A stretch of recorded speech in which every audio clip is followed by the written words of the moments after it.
इस वक्त टाइटन पनडुब्बी की खूब चर्चा हो रही है, तो ऐसे में आपको बताते हैं कि आखिर टाइटन पनडुब्बी इतनी चर्चा में क्यों है। आपको बता दें, साल 1912 में समंदर में डूबे टाइटैनिक जहाज के मलबे को देखने के लिए 5 अरबपतियों को ले जाने वाली टाइटन पनडुब्बी दुर्घटना का शिकार हुई और उसमें सवार 5 अरबपति यात्रियों की मौत हो गई। पिछले कई दिनों से कई देशों के बचाव दल उस लापता हुए एक पनडुब्बी को खोजने में जुटे थे। यूएस कोस्ट गार्ड ने बताया कि गुरुवार 22 जून को उसका मलबा टाइटैनिक के पास मिला, जिसके बाद पनडुब्बी की ओनर कंपनी ओशन गेट ने हादसे की पुष्टि की। कुछ खोजकर्ताओं का मानना है कि पनडुब्बी रविवार 8 जून की सुबह 6 बजे उत्तर अटलांटिक महासागर में अपनी यात्रा के दौरान लापता हुई थी। उसके चालक के पास 4 दिन की लायक ही ऑक्सीजन थी। गुरुवार सुबह वो ऑक्सीजन खत्म हुई। टाइटन पनडुब्बी का मलबा टाइटैनिक जहाज के मलबे से 1600 फीट दूर मिला है। ओशन गेट कंपनी ने बताया कि टाइटन पर सवार सभी 5 लोगों की मौत हो गई। अब आपको बताते हैं कि आखिर क्या थी टाइटैनिक सब। ओशनिस गेट नामक कंपनी ने अपनी एक छोटी पनडुब्बी को सी टूरिज्म के लिए निकाला था। ये एक फुली लोडेड सबमरीन नहीं बल्कि एक छोटा वेसल था, जिसे सबमर्सिबल कहा जाता है। इसके कारण इसे सब नाम दिया जाता है। टाइटैनिक को लेकर जिज्ञासा अभी भी है, जिसके कारण इस जहाज का मलबा देखने जाने की योजना बनाई गई।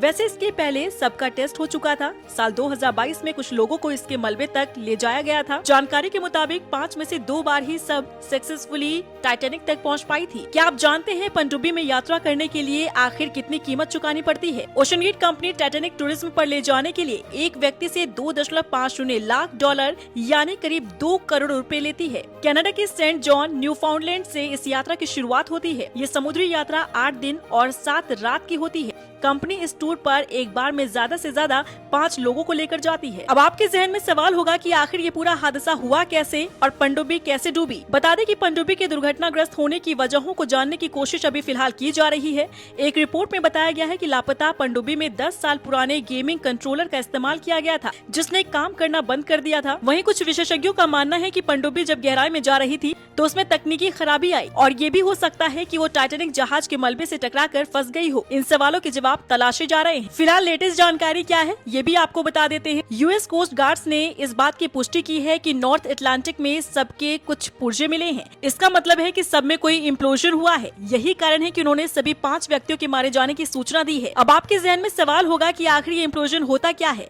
तो आपको बता दें कि बीबीसी की एक रिपोर्ट के मुताबिक जब इम्प्लोजन होता है तब 1500 मील प्रति घंटे की रफ्तार से बाहरी ढांचा अंदर की ओर मुड़ता है।